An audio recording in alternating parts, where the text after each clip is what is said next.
Eyebrows furrowed, Clementine repeated her question. What's wrong? Her voice was a little more quiet than his frustration settling in. Sarah wasn't with them, though she was supposed to be. Clementine had promised her friend they'd meet up again. Looking back, that wasn't really the smartest thing to do, but someone decided to run into a woods like the madman. May we come in first? Sarita asked, looking over her shoulder. Rebecca needs to rest. The girl nodded and held the tent's entrance open for them both to crawl in. As soon as they noticed the blood splattered all over Troy and the area surrounding him, Rebecca gasped, her face twisted in shock, flashing before a glare of carnage change. But, of course, with that being said, though, and having that to be the case, she then changed a glare. You're still here, I see, she noted icily. At this point, the man was barely conscious, leaned up against the wall with eyes half closed and head dropping. Still, despite his condition, he managed to bite back. How's Bill Kidd doing? Isn't that it? With a mocking tone, Troy chuckled, his face with a grimace of pain despite himself. What? Rebecca's expression darkened, her eyes ablaze with anger. She seemed mere seconds away from grabbing Troy's throat and strangling him. My husband, Alvin, is dead, and you fucking dare talk to me about my baby like that? We should have left you in the herd. We should have let you be lurker food, for God's sake. Easy, Rebecca, Sarita soothed, rubbing her back as they settled in comfortably on the opposite side of the tent. She shot at Troy a glare and added, He's not worth it. The pregnant woman then flashed her friend a glance before opening her mouth as if to say something, but simply nodded with a saddened look on her face.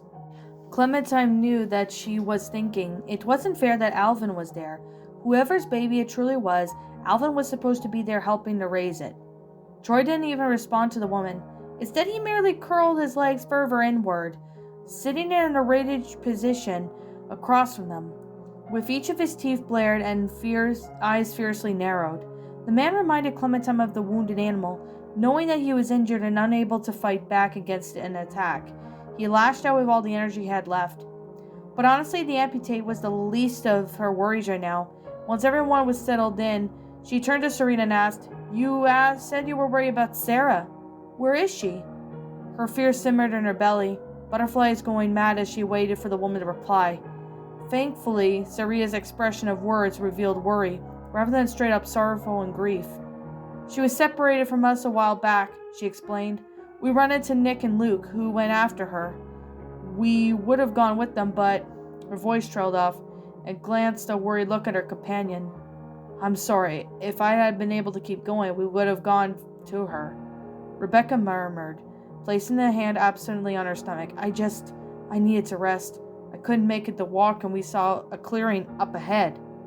But I understand, Clementine replied, not at all angry. She wondered how Sarah got separated when she was partially clinging to the woman when the two of them part. But then again, since Carlos' demise, Sarah has gone to the edge, to put it lightly, and it would make more sense to see a girl got spooked and ran off. Clementine couldn't exactly blame her. Sarah had been sheltered and wasn't able to cope with the world just yet. She could understand. It was definitely possible, but it would just take a little longer. Sadly, all kids needed to grow up too quickly, and Sarah needed more time to harden herself to the world's horrors. However, she couldn't stay naive forever. Before their conversation would continue, footsteps sounded from the outside of the tent. Cautiously, one hand clutched to her weapon. Clementine then poked her head out. She was met instantly with the image of a camouflage pants, decorated with walker blood, raised in her gaze. She recognized the terrified tall figure. Nick! She cried out, scrambling out from the tent. She noticed that he was instantly alone, and looked as if Luke and Sarah would appear as well. After a few moments of stunned silence, she realized that he was by himself and asked, What's wrong? Where's Sarah and Luke? Where is everyone else as well? Between heavy sighs, Nick replied, Oh, Clem, thank God. I ran back here to get someone. She's ran off to a nearby trailer park. She's inside one of the homes and won't move. Is she okay? Clementine asked, chewing at her lip. I think so, the man responded. But she's scared. Luke said he tried to get her up, but I ran to get help just in case. Do you think you would come with me? She nodded. Yeah, just let me tell them. Without hearing a response, she crawled into the tent once more, taking everybody's condition all at once. Rebecca was sitting on the right side, Sarita smiling warmly next to her, while Troy was on the opposite side of them, his breathing shallow and his eyes half closed. Nick's here. We're going to help bring Sarah and Luke back. Can you take care of her? Her voice trailed off, merely casting a glance over the nearly asleep amputee. Sarita gave a sigh, a good-hearted glitter in her eyes despite Troy's nastiness towards her and Rebecca, and nodded. We'll be able to handle things here, Clementine. Don't worry. Please be safe. Clementine smiled. Sarita was very caring to people like Troy was, yes, but the girl was also impressed with how motherly she had become to the group. Like Kenny be sort of a father figure to her, and his girlfriend kept the same air of parental watchfulness. Flashing a glance back down at her weapon, she then offered the cleaver to Sarita, who gave her a confused look in return, flicking one of the more gazes to Troy. She murmured, just in case if things go bad, you would need to be able to protect yourself. Honestly, this whole situation was a toss-up now that she changed his bandages, reapplied the tourniquet, and disinfected the wound. And as far as she knew, it was all she could do to save from stitching it shut, which was impossible. Even if she wanted to, if he died, it wouldn't be because of neglect, as she had given all of her effort. That didn't mean she wanted him to die, though. She didn't want someone else to die. Hesitantly, Sarita accepted the weapon and kept a hard stare down at it. Are you sure you don't need it? She asked. With a nod, Clementine assured, Nick and Luke will be with me. I'll be fine. At least she hoped.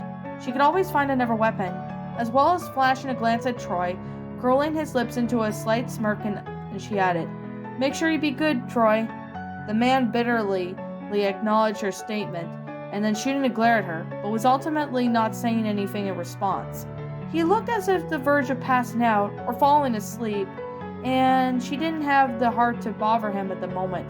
With a shrug to herself, she nodded at the three of them and returned to Nick. Okay, I'm ready. Let's go. Flashes of green whirled by, barely having enough time to form visible trees, as Clementine's feet took her as fast as she could through the forest. Heart pounding and ears roaring, panic and determination fueled to keep running. However, she was smaller than him. She was keeping up a good enough pace to keep up with Nick, following right on his heels. How much further? She said, keeping the gaze trained in ahead.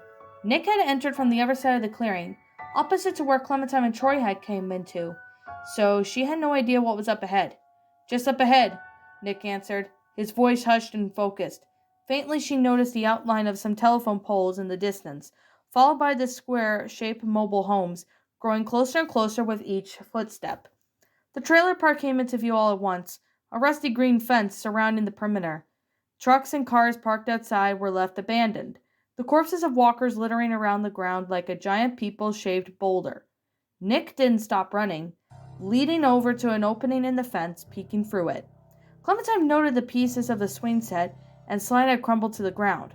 A small merry-go-round was then tilted and distorted, despite the happy colors still painted on, with a mushy mud-covered sandbox next to it. A smaller wooden fence separated from the broken playground from the mobile home in the back, creating an image of a play place that obviously probably made some kids happy once. Without warning, Clementine thought of the swing at the St. John's Dairy, but only for a moment. She shoved that thought out of the way and turned back to the man. Finding Sarah and Luca was at the top priority, not being haunted by memory lane. Through here, Nick announced, maneuvering around the hole in the fence just as she made her way through it. However, he hissed her to get down there and ducked behind the swing set. She followed him, getting low to the ground to see where he had been alerted to. Unsurprisingly, there were a few walkers on the side of the wooden planks of the fence, wandering around aimlessly as ever. Two blocked their path in the next yard, where Nick seemed to be leading them to. With a sinking feeling, Clementine had realized that she didn't have her cleaver anymore, and the man crouched down with her as weaponless as well. She then pointed this out to Nick. Nick frowned at his expression wilting, though he hadn't had thought about that. Shit, he muttered. Of course I didn't ask Luke for his machete before leaving, of course. Tugging at the brim of his hat down to cover his eyes, he looked at the head, obviously disappointed in himself. It's okay, Clementine assured. We could find weapons somewhere else.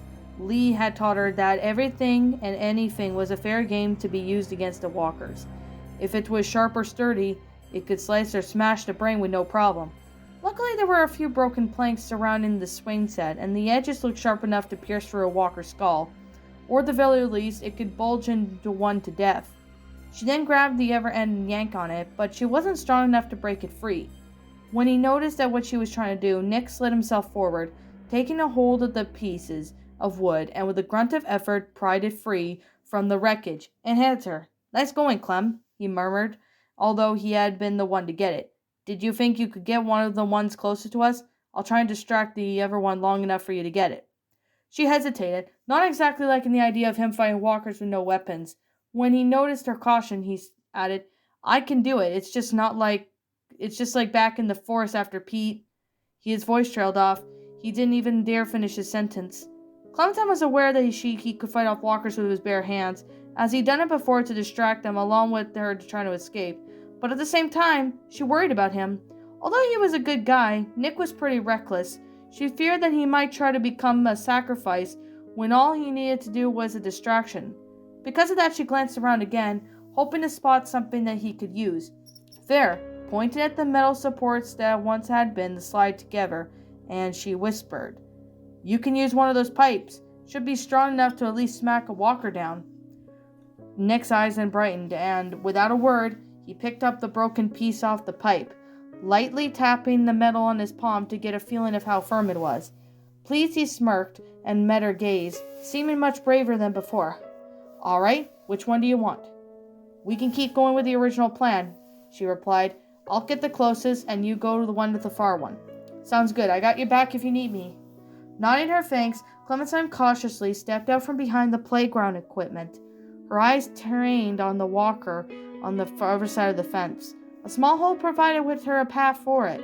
Once its back was turned, she made a break for it, leaping through one of the opening and smacked the wooden plank into the walker's head.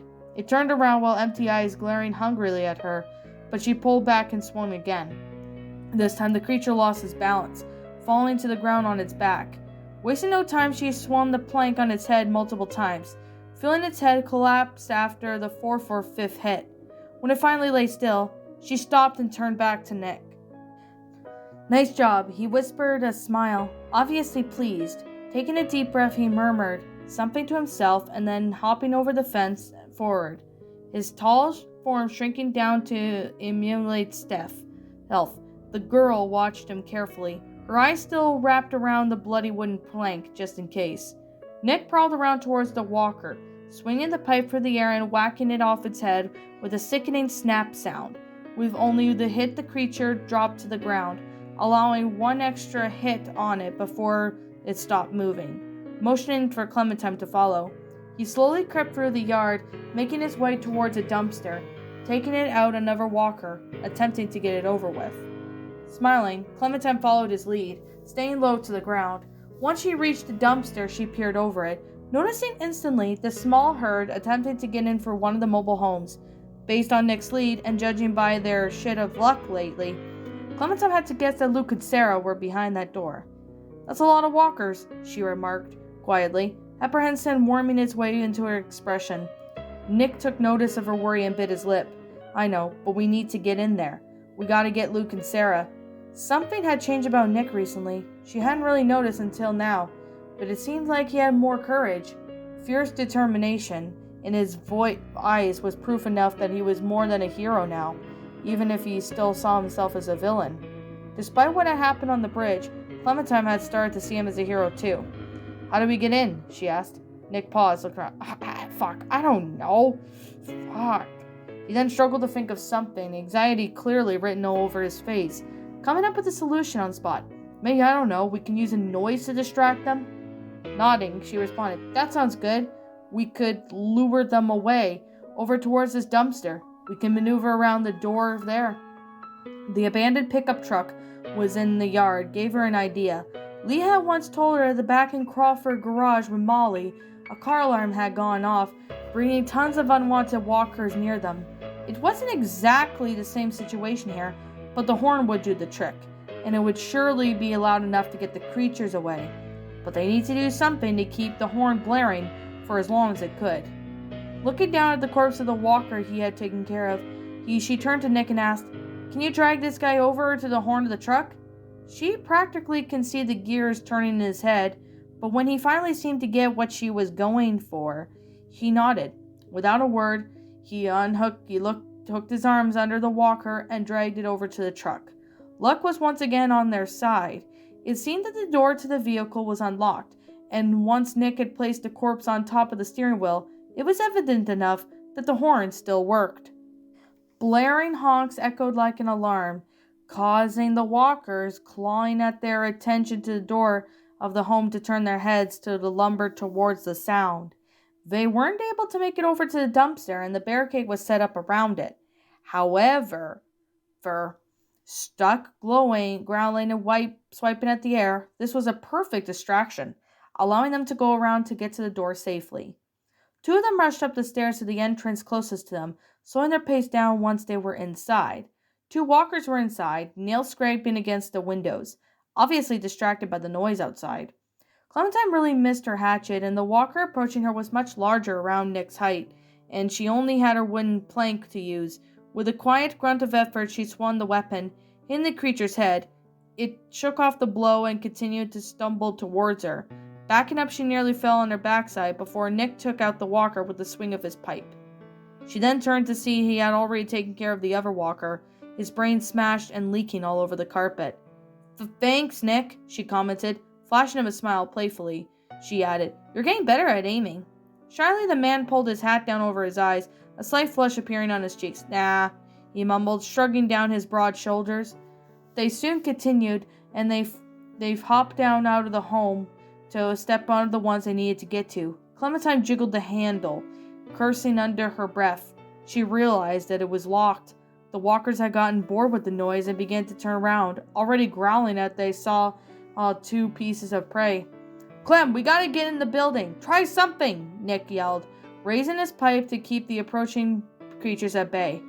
Trying to swallow her panic, Clementine balled up her fists and took a few steps back, attempting to kick down the door. As expected, the first kick didn't do anything. She continued. She put more effort into each swing of her leg. The locks had obviously been worn as the door snapped open, after only a few strikes. She then called to Nick, who stopped striking the walkers and followed her inside the home, slamming the door behind them. "We gotta block the door, Clem," Nick called, pushing a large bookshelf near the front of the entranceway. Once it was sealed, Clementine turned to yell for Luke and Sarah, calling out their names at the dark hallway of the trailer. Luke appeared, clutching his machete tightly. Once he noticed who it was, he relaxed a bit, sheathing his weapon. "Man, I'm glad you guys made it. Thanks for grabbing her, Nick." He then gave her a nod to his friend. "Where's Sarah?" Clementine asked, her eyes flickering around the mobile home. The man's expression dropped. We found her running towards here when she got separated from Rebecca and Sarita. She's real upset, Clem, and I can't get it through to her." Without another word, he turned around and led both of them to the room back, where the girl was curled up into a ball, her head buried and crossed her arms. Sarah seemed to be in the middle of an anxiety or panic attack. Her body was shaking. Her breaths were coming in short, erratic bursts. Tears then spilled down her cheeks, quiet mumbles leaving her trembling lips. "She needs you, Clem," Luke began, but Nick was the one to bend down in front of her first, his gaze focused and detached from everything else in the room. "It's okay, Sarah. On my count, I want you to take a deep breath in and through your nose. I will tell you when to release your breath through your mouth. Ready?" Amazingly, the words connected with the anxious girl, and she started to breathe through her nose as Nick counted, releasing the breath once he had told her, starting with 2 seconds. They continued this pattern for 4 seconds, then 6, and finally 8 seconds. Sarah's breathing then became more controlled and more relaxed. She then calmed down some, and she was able to wipe her eyes and sit back down against the wall. Her complex on her still a little fairly pale, but she didn't look as haunted as she was before. It still occurred to Clementine that Nick was definitely someone who could understand Sarah's panic. He had been prone to really messed up thoughts before if she had recalled his words in the shed, even though it seemed like a serious hindrance to the world now. People like Nick and Sarah learned to survive despite their setbacks.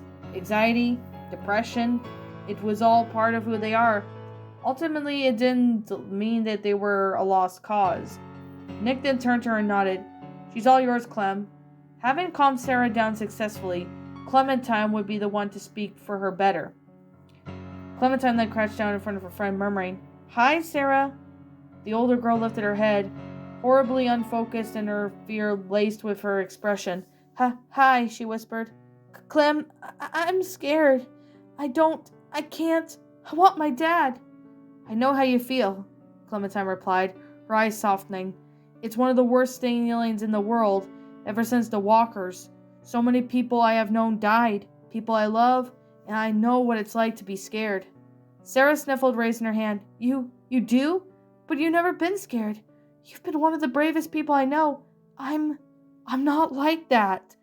I wasn't always like this, Sarah, Clementine admitted. In fact, I used to be a lot like you. When everything started, I met my friend Lee. He tried to help me find my parents. He protected me more than anyone else in my life. Loud thumps could echo behind her, and she thought she heard Nick yelled out that they were being surrounded. Luke suggested escaping through the skylight, but he couldn't have been completely sure. Her focus was on Sarah, and at the moment her bright brown eyes focused as if she'd lose her friend in any moment. He died to keep me safe. I was so scared, and you know that? I'm still scared. Sarah nodded, understanding worming into her face. You're still here, she mumbled. That's because he taught me how to be strong, even when I am scared. He wanted me to live, Sarah, and your dad protected you because he wanted you to live. He would still want that. A hand on her shoulder interrupted Clementine as she turned to see Nick glancing down at them both. We gotta go. Lurker's got the place surrounded, and the only way to go is up. Do you think you could stand up, Sarah? Worry flashed through his eyes for a moment, until he saw that she nodded, getting to her feet. Clementine reached over and squeezed her friend's hand, watching Nick give Luke a boost up to the top of the trailer. The shorter man then got on top of his stomach onto the building, and then leaned down, providing an extra boost for escape. Sarah went up next, Nick's height allowing her to grab Luke's hand, and with ease, Clementine followed, hearing a snapping sound at the moment she stood up on the roof. It wasn't her weight or anything breaking in the trailer, but the door to the small room they had been in breaking down. Walkers hungrily for blood and flesh. They began to stumble, macabre claws ready to kill. Nick was still already in the room. Nick, she yelled, panic swelling in her chest. She bent over to the skylight once more as the creatures lumbered off the trailer, all sides, some breaking even the glass windows. No, she couldn't. He couldn't. She wanted to look, but her friend being devoured by walkers? Luke then called out for him, his voice still cracking. He searched for his best friend. Just when it looked like it had been lost forever to the creatures, a large hand appeared at the top of the skylight, a frightened familiar face. Nick heaved himself up on top of the trailer, flopping onto his back and panting. After a while, he got up to his feet with the rest of them, though he still looked terrified, sweat dripping down from his hair. But other than a few scratches from scrambling upwards in a panic, he was untouched. He was safe. Safe is what he was, and he is safe.